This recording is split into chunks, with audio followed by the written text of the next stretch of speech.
কাউকে কিছু বলিনি। সুলেমান ভাই নেতৃত্বে কি মিছিল আসছে, 13 নম্বর ওয়ার্ড আপনি কোথায় দিয়ে বরণ করুন। ওটা কার মিছিল? ওটা কার মিছিল?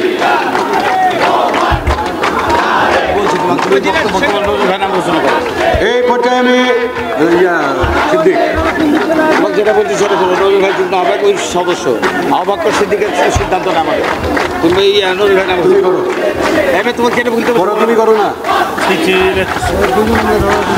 আমি পরিচালনা করছি, বক্তব্য রাখলাম না। আমি নবী ভাই নাম ঘোষণা করো না। হ্যাঁ, নবী ভাই নাম ঘোষণা করো তুমি। এই পর্যায়ে আমি বক্তব্য রাখার জন্য অনুরোধ করছি রাজশাহী মহানগর জাতীয়তাবাদী দলের সিনিয়র যুগ্ম আহ্বায়ক নজরুল ভাইকে।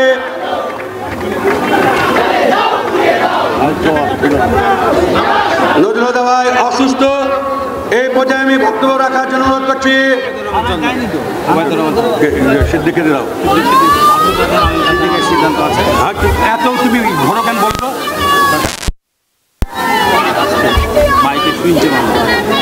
এই পর্যায়ে আমি বক্তব্য রাখার জন্য অনুরোধ করছি কেন্দ্র নির্বাহী কমিটির অন্যতম সদস্য আবু বকর সিদ্দিক ভাইকে তার মূল্যবান বক্তব্য রাখার জন্য অনুরোধ করছি।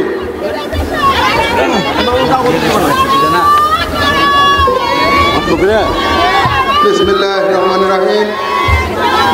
বাংলাদেশ জাতীয়তাবাদী দল রাজশাহী জেলা এবং মহানগরের যৌথ উদ্যোগে 7 নভেম্বর জাতীয় বিপ্লব ও সংহতি দিবস উপলক্ষে আজকের এই সমাবেশ এবং সমাবেশ শেষের র্যালি, এই আয়োজনে আজকের সমাবেশে আমাদের মাঝে উপস্থিত আছেন বাংলাদেশ জাতীয়তাবাদী দল বিএনপির জাতীয় নির্বাহী কমিটির দেশনেত্রী বেগম খালেদা জিয়ার অন্যতম উপদেষ্টা আব্দুল সালাম ভাই আমাদের মাঝে উপস্থিত থাকবেন।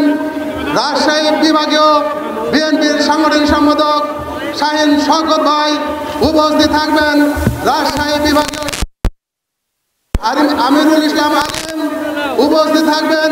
রাজশাহী বিভাগীয় সহসাংগঠনিক সম্পাদক চন্দন ওবায়দুল হক চন্দন উপস্থিত আছেন। জাতীয়তাবাদী দল বিএনপির জাতীয় নির্বাহী কমিটির সংগ্রামী ত্রাণ ও পুনর্বাসন বিষয়ক সম্পাদক শফিকুল হক মিলন ভাই সহ মঞ্চে উপবিষ্ট আমাদের রাজশাহী মহানগর বিএনপির সংগ্রামী আহ্বায়ক ইরশাদ আলী সবাই মামুন ভাই সহ বিএনপি যুবদল ছাত্রদল সহ বিভিন্ন পর্যায়ের নেতৃবৃন্দ সকলকে জানাচ্ছি আমার ব্যক্তিগত পক্ষ থেকে বাংলাদেশ জাতীয়তাবাদী দল বিএনপির জাতীয় নির্বাহী কমিটির পক্ষ থেকে রক্তিম শুভেচ্ছা বিপ্লবী অভিনন্দন। প্রিয় ভাইরা আমার, আপনারা জানেন 7 নভেম্বর জাতীয় বিপ্লব ও সংহতি দিবস। এই দিবসে শহীদ রাষ্ট্রপতি জিয়াউর রহমান একটি অস্থিতিশীল বাংলাদেশে নেতৃত্ব দিয়ে বাংলা স্বাধীন বাংলাদেশকে বিশ্বের দরবারে একটি সমৃদ্ধশালী বাংলাদেশে রূপান্তরিত করেছিলেন। সেদিন সিপাহী জনতা যদি শহীদ রাষ্ট্রপতি জিয়াউর রহমানকে রাষ্ট্রীয় ক্ষমতা না বসাতেন, এই দেশের স্বাধীনতার সার্বভৌমত্ব আজকে হুমকির সম্মুখীন পড়তো, আমরা আজকের এই সমৃদ্ধ বাংলাদেশ পেতাম না। তারই ধারাবাহিকতায় দেশনেত্রী বেগম খালেদা জিয়া, আমাদের নেতা জনাব তারেক রহমান যেভাবে নেতৃত্ব দিয়ে স্বৈরাচারের পতন ঘটিয়েছে, সেই পতনের মাধ্যমে বাংলাদেশ থেকে খুনি হাসিনা পতন ঘটেছে, বাংলাদেশ থেকে ছাত্রলীগ বিদায় নিয়েছে।